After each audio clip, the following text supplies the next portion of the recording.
They said, he will start a war. I'm not going to start a war. I'm going to stop wars.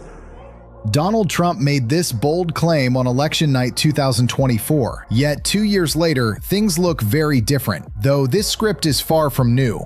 On day one, I will end this war. President Obama kept his word regarding Iraq, but as his term wrapped up, the headlines told a different story, much like a century ago. Your boys are not going to be sent into any foreign war. Following the attack on Pearl Harbor, America plunged into World War II, continuing a historical cycle where presidential promises always yield the same result. The United States can't seem to quit war, and this map from 1776 shows why, back when the country was just a tiny coastal strip. Starting as 13 colonies on the Atlantic, they reached the Pacific in just a century, and most of that land was seized through force, not talk. It began with 1775 independence, followed by the War of 1812 against Britain to seize the Great Lakes. Then 1817. By 1818, they'd pushed Spain out of Florida while waging decades of brutal campaigns against indigenous peoples that only ended with their near total erasure. Every conflict brought more land and resources, cementing the belief that might makes right. Perfectly seen in the 1846 war with Mexico. President James Polk eyed California and the Southwest, but when Mexico wouldn't sell, he simply marched troops into disputed territory to bait them. He waited for a skirmish, then claimed American blood was spilled on American soil, eventually forcing Mexico to surrender over 1.36 million square kilometers. That haul included modern-day California, Texas, Nevada, Arizona, and New Mexico, proving that manufacturing a crisis to seize land is a classic American strategy. By 1898, having run out of land, the United States looked seaward, crushing Spain in months to grab control of Cuba. They took Puerto Rico and the Philippines too, even though the US military only ranked 19th in size globally until 2 world wars changed the scale forever. World War I saw the first massive overseas deployment, with 2 million soldiers heading to Europe, forcing the entire economy to pivot toward total war. Federal authorities coordinated everything from shipyards to ammo plants, a shift historians cite as the true birth of the modern American state. Despite this new power, global ambition wasn't immediate, as the country retreated into heavy isolationism throughout the 1920s and 30s. By 1937, 70% of Americans thought joining the First War was a mistake, but Pearl Harbor forced their hand into World War II. War spending revived a dying economy, and by 1945, the US held the atomic bomb and controlled the Bretton Woods financial system. Stationed across 3 continents, this rising power began rewriting the rules of the world. But the biggest change was what happened next. Before 1945, the US always sent its soldiers home and dismantled its war machine once the fighting stopped. For the first time ever, that didn't happen after World War II, as America kept a standing army, hundreds of global bases, and a permanent arms industry. Driven by the Soviet expansion in Eastern Europe, the Cold War required constant readiness against a very real and growing threat. Yet, when the Soviet Union fell in 1991, defense spending only dipped briefly before surging higher than ever, just as one man predicted in 1961. In his farewell address, Dwight Eisenhower gave a haunting warning about the potential for a disastrous rise of misplaced power that would persist. War built America, from 13 colonies to a global titan, with every leap forward fueled by gunfire, especially the post-war military-industrial complex. While empires like Britain or Russia expanded through war, only America created publicly traded defense giants with legal duties to maximize quarterly profits. That shift changed everything. And even after the Soviets collapsed, the drive for profit kept the machine running. Defense spending dropped from 6.5% of GDP in the 80s to 3% in the 90s, prompting a blunt warning from William Perry. Perry expected defense firms to go under while the government watched, leading to a dinner in 1993 with 25 CEOs at the Pentagon. The message was simple: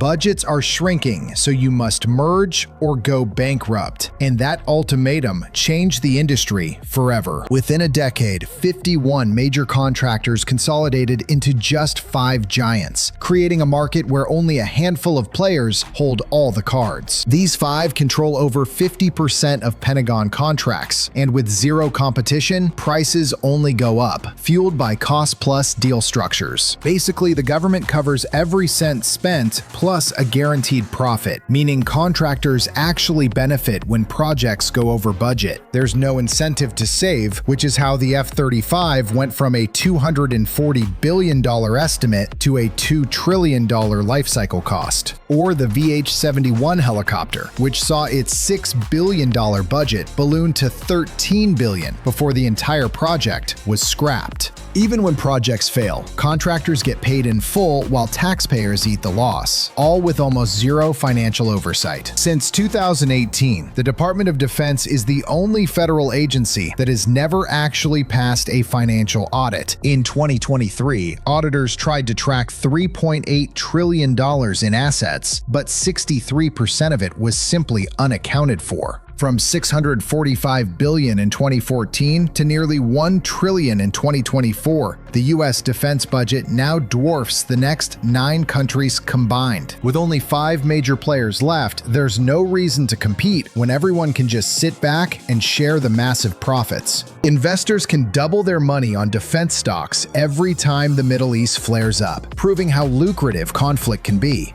If you put $10,000 into Lockheed Martin the day before 9/11, it would be worth $250,000 today, far outperforming the S&P 500. While the broader market would have turned that $10,000 into $75,000, war proved to be a far superior financial investment. Unlike Google or Amazon, which win by improving service, defense companies succeed when costs rise and contracts never end. Weapons are just the beginning, as the flow of capital from global conflict reaches far deeper into the halls of power. Then there is the oil factor. Every time the Middle East destabilizes, energy prices skyrocket. You do not even need a physical supply shortage. The mere threat of a disruption is enough for markets to panic. These two financial currents are inseparable. In 1974, United States Treasury Secretary William Simon embarked on a secret mission to Jeddah. The trip was so clandestine that even the American ambassador to Saudi Arabia was not given a heads up. He was tasked with brokering a deal that would remain classified for 41 years.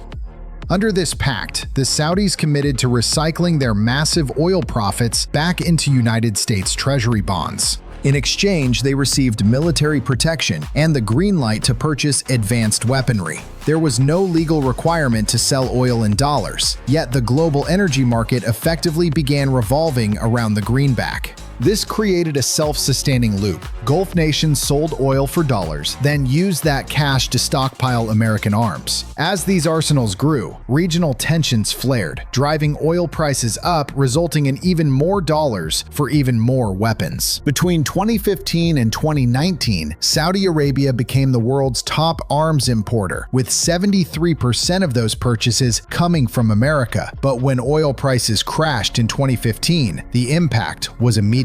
Saudi military spending plummeted by 30% in a single year, with $25.8 billion vanishing overnight. When oil is up, weapons are up. When oil drops, the spending stops. This cycle has persisted for over 4 decades. The Middle East is the only place on Earth where these two massive money trails converge. This is precisely why Washington views this region as a higher priority than any other global flashpoint. However, any business model requires operators to function. On the corporate side, you need executives to approve strategies. On the government side, officials must sign the contracts. Frequently, those two roles are filled by the same person. An industry that profits from conflict cannot survive without political guardians. Defense contractors cannot simply vote themselves a budget or authorize military deployments on their own. They require the cooperation of Congress, the Pentagon, and the White House. They secure these institutions through a three-tier system, starting with financial contributions during election cycles. The vast majority of American lawmakers receive donations from the defense sector. These corporations pour nearly $150 million into lobbying efforts, and that money is strategically targeted. Lawmakers who vote to increase military spending receive 7 times more funding than those who oppose it. This pattern repeats every year when Congress votes on the major defense spending bill. The National Defense Authorization Act dictates exactly how much the Pentagon can spend in the coming year. Despite significant public debate and controversy, the bill's passage is almost a foregone conclusion. It has been signed into law for 64 consecutive years. However, campaign cash is only one part of the equation. The second layer focuses on winning over the public through job creation. Take the F-35 program, which is spread across all 50 states and supports 275,000 direct and indirect jobs. This is not because the supply chain actually requires such a fragmented setup. It is because when every state has a stake in the F-35, every politician will defend it at all costs. Scrapping the program would mean destroying jobs in their home districts. No politician wants to explain that to their voters. While Republicans and Democrats may clash over taxes, healthcare, or immigration, the defense budget is the one thing both parties consistently support. If money secures the politicians and jobs secure the voters, the third layer ensures no one breaks the machine from within: the revolving door. Roughly 80% of retired four-star generals transition into roles as consultants or lobbyists. Many of these former officers appear on networks like CNN or Fox News to offer expert analysis on military conflicts. They are presented as neutral national security experts rather than paid advisors for arms manufacturers. Lloyd Austin is a prime example. After 40 years in the military, he led Central Command, overseeing the entire Middle Eastern theater. He retired in April 2016 and immediately joined the board of Raytheon. Over the next 4 years, he received approximately $2.7 million from the defense giant. In December 2020, Joe Biden unexpectedly nominated Austin to lead the Pentagon. The issue was that federal law requires generals to wait at least 7 years after retiring before serving as Secretary of Defense. Austin had been out for less than 5 years, yet the Senate granted him a waiver with a lopsided vote of 93 in favor and only 2 against. During Austin's tenure, it came as no surprise when Raytheon secured over $30 billion in contracts from the very department he commanded. Every player in this system is simply acting in their own self-interest. So what happens when this machine faces genuine pushback? The conflict in Vietnam represented the first major military setback in American history. As a result, the defense budget stayed low for about a decade. However, when Reagan took office in the early 80s, military spending surged once again. It climbed even higher than it was during the Vietnam era and never returned to previous levels. External pressure might slow the gears, but it cannot stop them, even if a president aims for reform. The system always finds a way to adapt. In 2013, Barack Obama appointed Chuck Hagel as Secretary of Defense. Hagel was a Vietnam veteran and a former senator known for supporting budget cuts. At the time, Congress had passed automatic across-the-board spending cuts, and the Pentagon stood to lose tens of billions of dollars. Obama needed someone willing to trim the bureaucracy, and Hagel was the right man for the job. He succeeded in streamlining operations, but when the threat of extremist groups emerged and priorities shifted toward escalation, his time was up. Hagel was replaced by a more aggressive strategist. The system finds a cutter for periods of austerity and an escalator for times of war. But what happens when the president himself tries to change course? Obama's 2008 victory was largely driven by his opposition to the Iraq invasion and his promise to end the era of endless wars. After taking office, he did close secret detention centers, banned harsh interrogation tactics, and began withdrawing from Iraq. Yet he also deployed 30,000 additional troops to Afghanistan to reduce American casualties. He shifted the strategy toward drone strikes to keep American boots off the ground.